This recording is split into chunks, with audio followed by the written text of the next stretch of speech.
সুপ্রিয় দর্শক, আজকে আমি রওনা হয়েছি মায়াপুরে, যেটা হচ্ছে নদিয়া জেলায় অবস্থিত মায়াপুর ইস্কন মন্দির।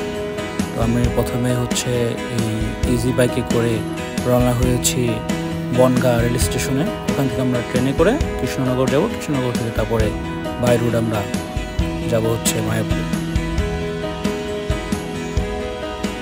এখান থেকে আমরা টিকিটটা কালেক্ট করে নিয়েছি কৃষ্ণনগরে। তো আমরা এখান থেকে কৃষ্ণনগর যাব। তো এটা লোকাল ট্রেন, তো এখানে অনেকগুলো স্টেশন থামবে। তারপর আমরা হচ্ছে এটা অনেকটা সময় লাগবে যেহেতু লোকাল ট্রেন। তো দেখা যাক, এটা আমার প্রথমবার ট্রেনে ভ্রমণ। আমার খুব ভালো লেগেছে প্রথমবার ট্রেনে। আসলে আগে আমি কনফিউজ ছিলাম যে কেমন লাগবে। তো প্রথমবার ভ্রমণ করার পরে খুব ভালো লেগেছে। এবং কি এই রেলের যে এখানে স্টেশনটা থেকে আমরা উঠলাম বনগাঁ, এখানে থেকে ছেড়ে যাওয়ার পরে মানে চারিদিকটা আপনারা দেখতে পাচ্ছেন এতটা সুন্দর করে তারা সাজিয়েছে স্টেশনের এই দিকটাতে, খুবই চমৎকার।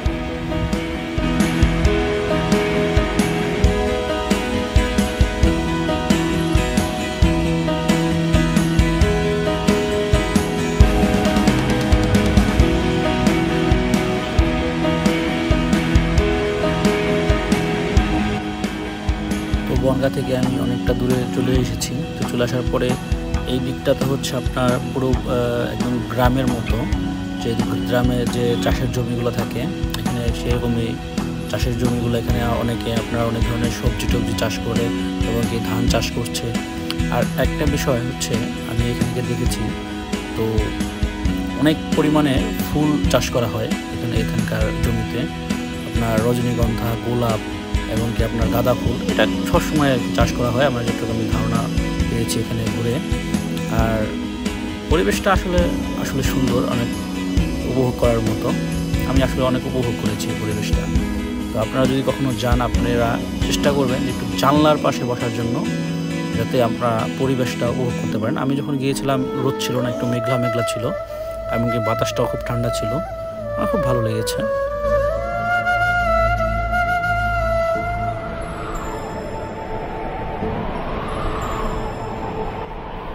প্রিয় দর্শক, তো ইতিমধ্যে আমি কৃষ্ণনগর পৌঁছে গেছি। তো এখানে আমি ওই বনগাঁ থেকে প্রায় 1.5 ঘন্টার উপরে লেগেছে আমার কৃষ্ণনগর এসে পৌঁছাতে লোকাল ট্রেনে। তো এই এত বড় ভিডিওটা আসলে আপনাদেরকে দেখানো সম্ভব না, তাই আর কি ছোট ছোট করে কেটে দিচ্ছি। তো আমরা হচ্ছে কৃষ্ণনগর আমি আছি এখন। কৃষ্ণনগরে নেমে এখান থেকে হচ্ছে যাবো একটা হচ্ছে মায়াপুরে যাওয়ার জন্য একটা গোদারা ঘাটে পার হতে হয়, আমরা নৌকা করে পার হতে হয়। তো সেই ঘাটে যাব। সেই ঘাটে যাওয়ার জন্য এখান থেকে আপনার হচ্ছে আমরা যেটাকে সিএনজি বলি, তো ওদের হচ্ছে ওই সিএনজিগুলো অনেক বড়, ওগুলোকে অটোরিকশা বলে। তো অটোরিকশা হচ্ছে পার পার্সন 30 টাকা করে নেয়। তো আমরা এখন এই ফুটওভার ব্রিজটা দিয়ে পার হয়ে আমরা ওই সিএনজিতে উঠবো।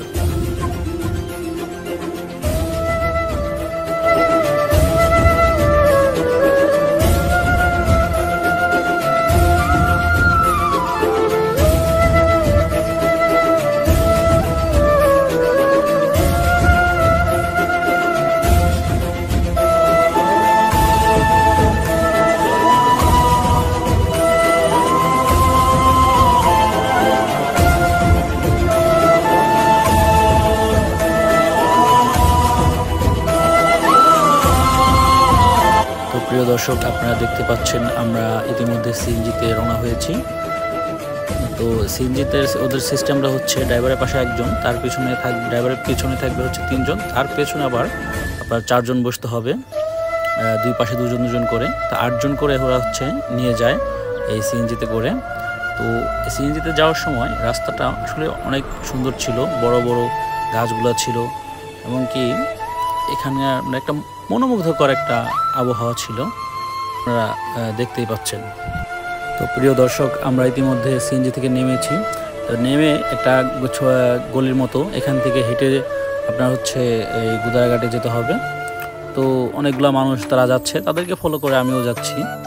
এখন ওখানে পৌঁছানোর পরে আপনাদের বাদবাকিগুলো আবার বলার চেষ্টা করছি।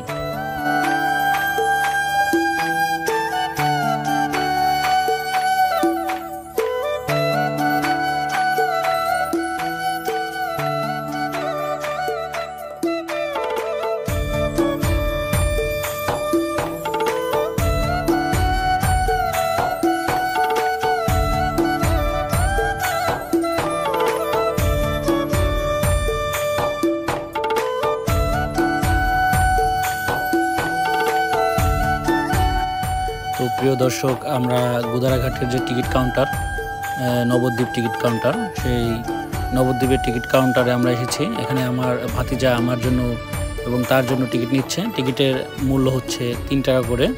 তো আমরা দুটো টিকিট নিয়েছি। দুটো টিকিটে নিয়ে আমরা এখন গুদারা পার হব।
সুপ্রিয় দর্শক, আমরা ওপার থেকে এপারে চলে এসেছি।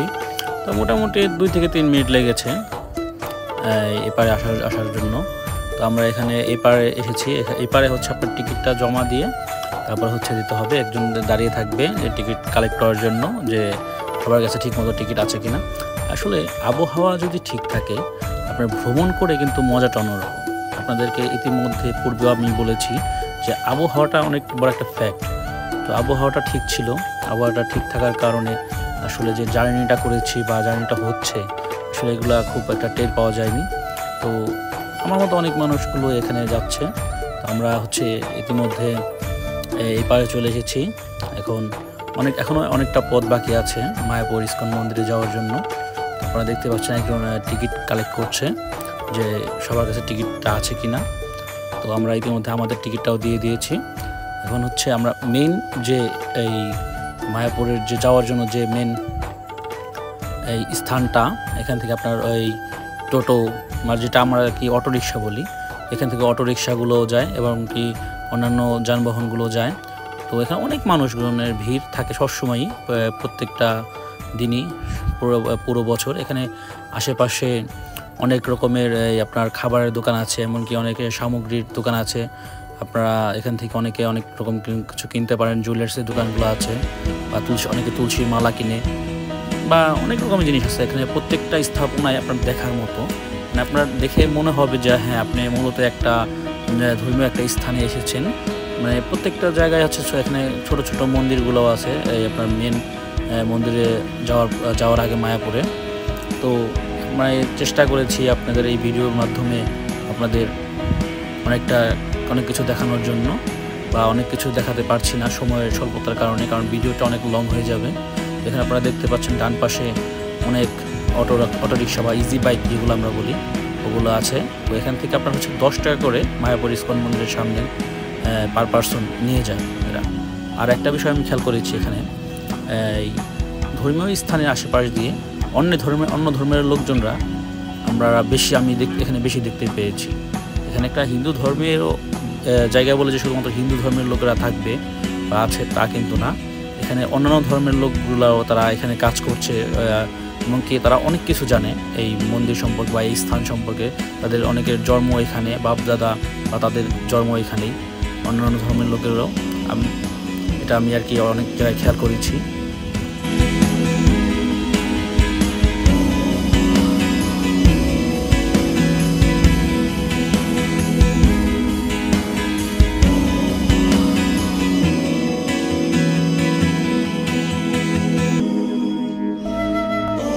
তো আরেকটা বিষয় আপনাদেরকে জানিয়ে রাখি, এখানে যে আমি বারে বারে টাকার কথাটাও এমনটা বলছি যে এখানে যেতে যে টাকাগুলো লাগছে এগুলো হচ্ছে, আপনারা অনেকে ভাবতে পারেন যে বাংলাদেশি টাকা। আসলে কিন্তু আমি বাংলাদেশি টাকার কোনো কথা বলছি না, এখানে হচ্ছে ইন্ডিয়ান যে রুপিগুলো, সেই রুপির অ্যামাউন্টগুলো আমি ওকে বলছি। আসলে আমরা বাংলায় টাকা বলি তো, এই জন্য আমরা টাকাটাই আমি আর কি উল্লেখ করছি। আপনারা দেখতে পাচ্ছেন ইতিমধ্যে আমরা প্রায় এই মায়াপুরের যে নতুন মন্দিরটা আমরা অনেকে দেখেছি আপনার ফেসবুকে বা সোশ্যাল মিডিয়া অন্যান্য জায়গায়, যে একটা নতুন মন্দির হচ্ছে, অনেক উঁচু, অনেক দূর থেকে এটা দেখা যায়, নীল কালারের মার্বেল দিয়ে তৈরি হচ্ছে। তো এটা আমরা আসলে অনেক দূর থেকে, আসলে অনেক উঁচু এবং কি অনেক দূর থেকে দেখা যায়। তো আমরা এই প্রায় কাছাকাছি চলে এসেছি এখানে, এই গেটের এখানে।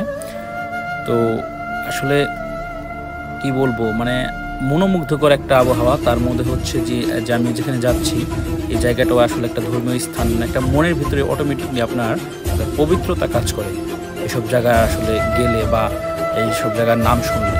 তো এই দুই পাশ দিয়ে অনেক দোকান আছে, দোকানপাট আছে, যে আপনারা এই অনেক কিছু আপনারা কেনার জন্য ধর্মীয় স্থান থেকে আপনি যদি চিন্তা করেন যে আপনার বাড়ির জন্য, আপনার ফ্যামিলির জন্য, রিলেটিভদের জন্য আপনারা নিয়ে যাবেন, এগুলোকে আপনারা এখান থেকে কিনতে পারেন। এমনকি এখানে আশপাশ দিয়ে থাকার জন্য অনেক লজ আছে, এটা আমরা আর কি আবাসিক হোটেলে বলে থাকি বাংলায়।